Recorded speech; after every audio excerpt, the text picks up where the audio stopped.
1941年12月7日、日本の未来像を変えることとなった日。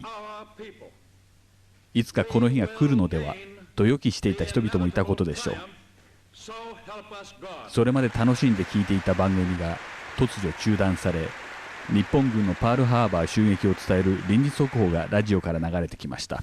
I ask that the Congress declare that since the unprovoked and dastardly attack by Japan on Sunday, December 7th, 1941, a state of war has existed between the United States and the Japanese Empire.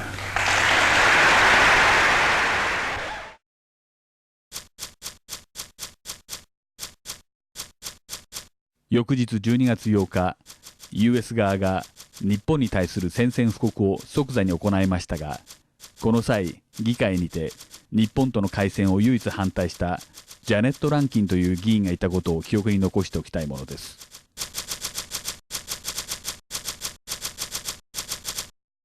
For some reason, the music, big band music would be interrupted with some staticky sound, you see.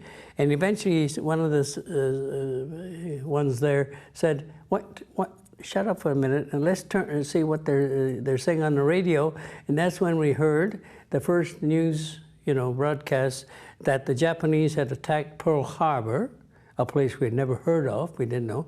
And then they said, it's in Hawaii, oh my God. And suddenly this little gathering of ours broke up immediately, oh God. And we all said goodbye to Dorothy, our hostess, and, scrambled for home.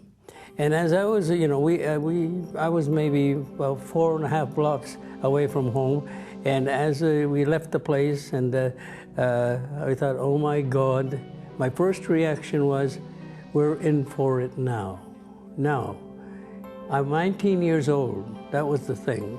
And because I was a news junkie even then, I'd even been editor of a high school paper and so forth, I was quite well aware of the anti-Asian or anti-Oriental, they used to call it, attitudes in my native province and so forth. And with this finally happening, a big surprise attack to the majority of us, that, oh my God, we're in trouble. But having said that, naturally had no idea exactly how extensive the trouble would be. So we rushed home and turned our radio on and then translated for mom and dad, in particular the bits of the news that they couldn't understand and so forth. And we said, we just sat around thinking, oh my God, kind of thing for a while. And it was only then slowly the news began to seep in, mainly by telephone. For instance, a day after, December the 8th, the RCMP, the federal police, went around and they closed or made sure that all the Japanese language schools in each Japanese community in BC had one, were closed. パールハーバー襲撃以降の 1,2 週間は日系人の多くがそれまで通りこれといって変わらぬ生活を続けていました。しかしながらそうした平穏は続かず、年末に突如 BC 州保守並びリベラル各地の市議会、労働組合、退役軍人協会ほか各コミュニティグループが揃って全ての日系人の BC 州居住を拒否し、6期より伊東に配達するとした処置を支持する立場を示す事態に至り、この後年明けは1942年2月26日にマッケンジー・キングが発動した日系人に対する勅令措置法をもってカナダに住むすべての日系人が穏やかなる春の訪れを待つ機会を失う結果となりました。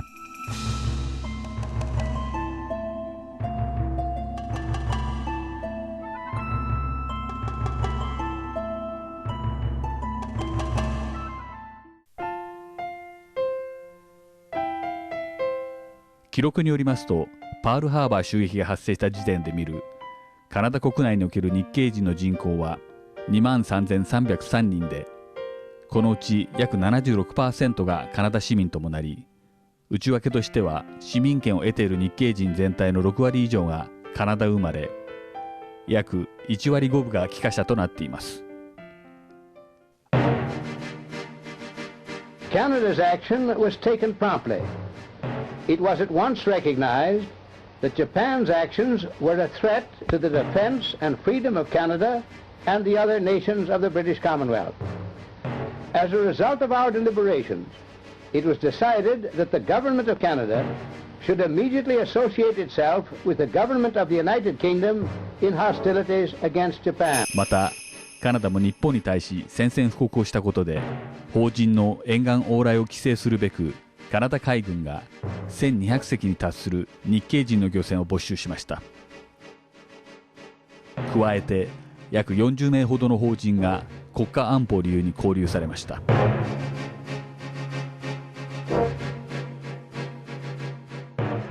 The night of Pearl Harbor, you know, I remember I was washing my father's car, and he came up to me and says, Fred, the Japanese just bombed Pearl Harbor. And, but that very night, we were having supper, the night of Pearl Harbor, and around 7 o'clock there was a knock on the door, so I went to answer it, and there were two tall men in plain clothes, in suits, and they showed me their badge. They're the Royal Canadian Mounted Police, and they took my father away that night of Pearl Harbor. I was going to Hastings Park, grade 1, and next thing you know, I'm going to Strathcona School, grade 1, and my father's taken away, and I don't know why. I thought he went to get a new job, and we moved our family from our home in the Hastings Park area to Strathcona area to live with my aunt, and then that's when I noticed that there was curfew on, and we had to get off the street. That was Saturday night, and we heard on radio, that's Pearl Harbor. Yeah, so that was way just in time we got in to settle down. Wow. Yeah. So that was in our fishing. Wow. Yeah. Both had to be towed away about 10 days later. Yeah. It was that fast. Yeah. 10 days. Yeah, but 10 days. Yeah. No more fishing to go. Wow. Yeah. So we don't know what's going to happen. Yeah. We just wait and see. Yeah. The university never kicked us out. We just couldn't get back in because we were moved out of zone. I would say that the university professors were bent backwards to accommodate us. Like they had a standing room rule, you know. When you get to a classroom, if the door is closed, the class is in session, you don't go in. Each professor came up and told me, doesn't matter what time you get here, you open the door, get right in and start. You know, act like you were right there. And he said, if you have to go home early because of curfew, you can get up and leave whenever you have to. Every one of them told me that. Wow. Yeah. So they were very sympathetic in that. 1941, that Christmas, well, my husband and I were going around, never thought of getting married because I was 21 then. Mm-hmm. And my father said, because he's a national, he will be taken away. He was sure of that. He wanted to know that we were taken care of. At that time, you know, Canadian-born were not to be expelled. So that Christmas we got engaged, and in January we got married. But things changed, and my husband had to leave, and I think, well, my father left in March for road camp, and my husband then, well, I guess it was about May, he was sent to Slocan.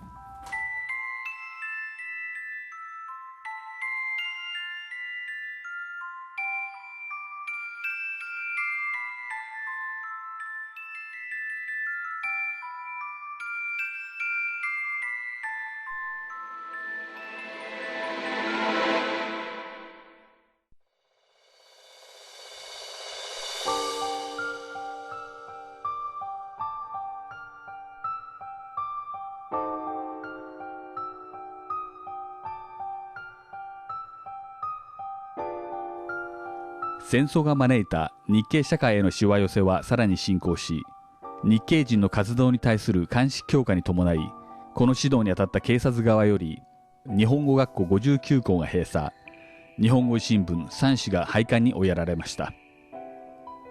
さらには第一次大戦にてカナダのために命を落とした日系カナダ人の戦没者を偲ぶべく、スタンレーパーク内に建てられた塔、ジャパニーズ・キャナディアン・ワー・メモリアルに灯された火までもが消される事態となりました。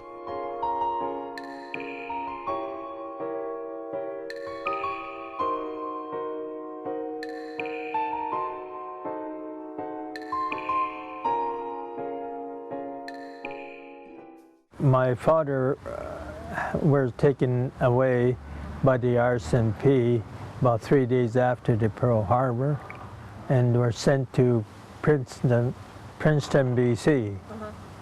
And we were sent to, about 2 weeks later, we were sent to Hastings Park in Vancouver. And we were there for 6 months. And then from there, we were relocated to Tashme. Okay. There was an old dairy farm there, and my father, they went from Princeton to Tashme to build the accommodations for the Japanese people. Okay. Yeah. Because my father was a carpenter by trade. And then we were located in Tashme, BC, for 4 years. Well, my dad was sent out to Yellowhead, the road camp. Several other males were sent with him. Yeah. But there he learned that if he wanted to just stay with a family, he said you could apply for a sugar beet farm, either in Alberta or Manitoba. So he chose Alberta. I could remember the day, and what it was like that day. Our mother was ill, so they somehow she was moved, taken by ambulance to Vancouver.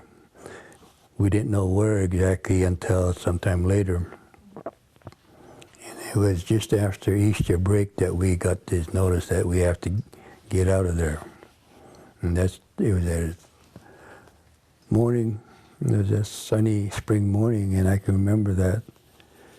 And I found out later that she was in a hospital in Hastings Park. It was a stock barn that was converted into a hospital. And my older brother went there, and he didn't tell us where she was. We thought maybe she was in a usual general hospital. My brother didn't want anybody to go see her because if we went to the Hastings Park, we'd be stuck in there. So we didn't see her. And then we were evacuated to McGrath. I don't know if you know where that is. This is south of Lethbridge on a sugar beet farm. My father was a doctor. He was one of the very few doctors in Vancouver, Japanese Canadian doctors. And when the war started, he was to be sent to a road camp. But just a couple of days before he was actually to be gone, the government decided that no, doctors would not be sent to road camps. They would have to go to the different internment camps to look after their own people. So we were told, that Dad was told that no, he wouldn't go, he had to go to Bridge River. And Bridge River was a self-supporting camp, and he had to look after the people in Bridge River, East Lillooet, and Minto.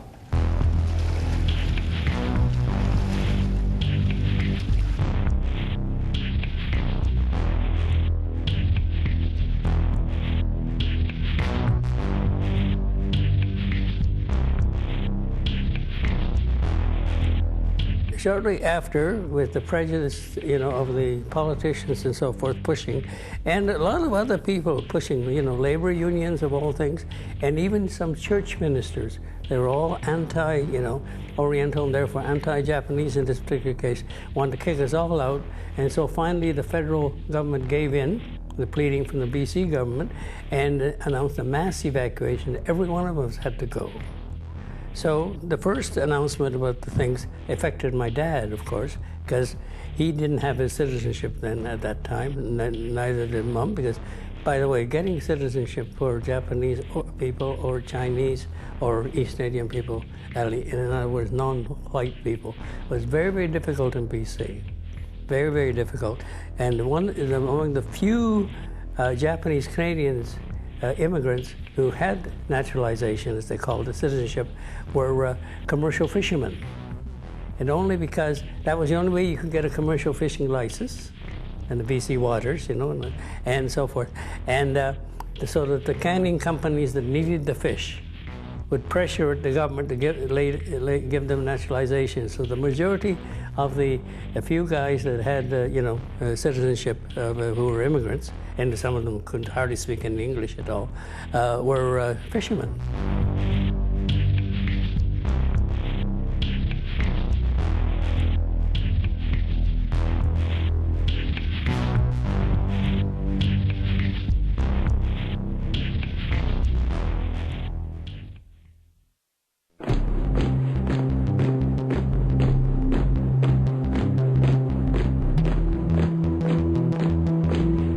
戦火の中、日系人にはさらなる困難が強いられ、ラジオ、通信機、カメラの使用禁止はもとより、車の没収、日の出から日没時間外の外出禁止、市民権剥奪などの処置が次々と日系社会を脅かしていきました。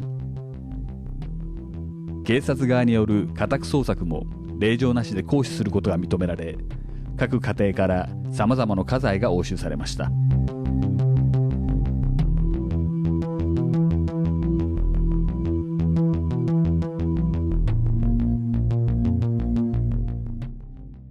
When I went to school on Monday, everything changed. The kids and friends were told by their parents not to talk to the Japanese kids. Is that right? So they turned their back on me. Wow. And it was an awful day, a very sad day. And we continued, my sister and my two brothers, we continued going to school for another 3 days. But Mom and Dad decided it was too dangerous for us to be walking this, like we were walking about an hour and a half in the dark and coming home. Right. And so it says no more school. So I was really sad to see the, Christmas party gone. Wow. and then Christmas was a very sad time. And New Year, generally in the Japanese community, we have a very nice dinner, and it's quite a celebration. Yeah. But no celebrating. There's no time to celebrate, Mom and Dad said. So it went nothing. It's very sad. And then in December, late December, my father, being a fisherman, he received orders to turn in his boat.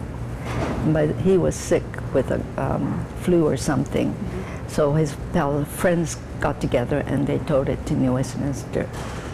And he was really, really upset, and he got even sicker. They were a good 2/3 of the population of our school. Wow. So it dropped remarkably, and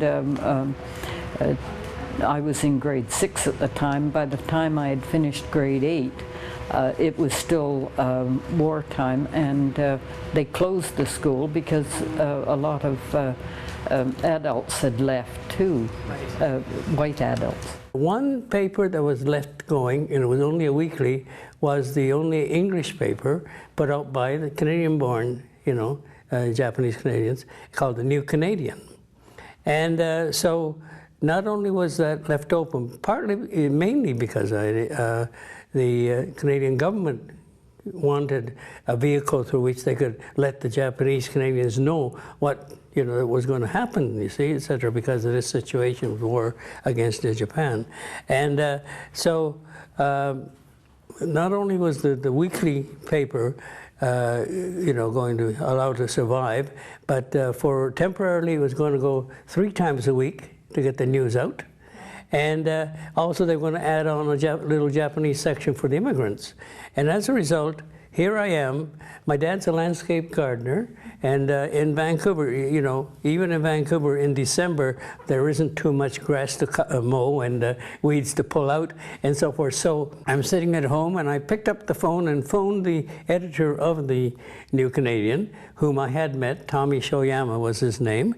And I called Tommy and said, Tommy, you know that I had some experience in a high school paper. Do you need any help since you're going to put out 3 issues, you know, a week? He said, oh yeah, come on down. And so, okay, so a week after Pearl Harbor, I started working my very first time on the ethnic newspaper, the New Canadian. And I worked on it during December into about February, over that time, when everything was happening. The fishing boats were, you know, being brought down from all the entire coast and so forth by the Navy, stuff like this. Curfew was announced, so that if you were out after dark, you were arrested, and you know you could be in real trouble, and things like this. And slowly and gradually, by February, it was decided. First, it was decided that all the immigrant males, in 18 to 45, were to be sent away from the what they called a 100-mile wide protected area of the British Columbia coast, okay? Just in case there was going to be an invasion by the Japanese, you see, and so forth.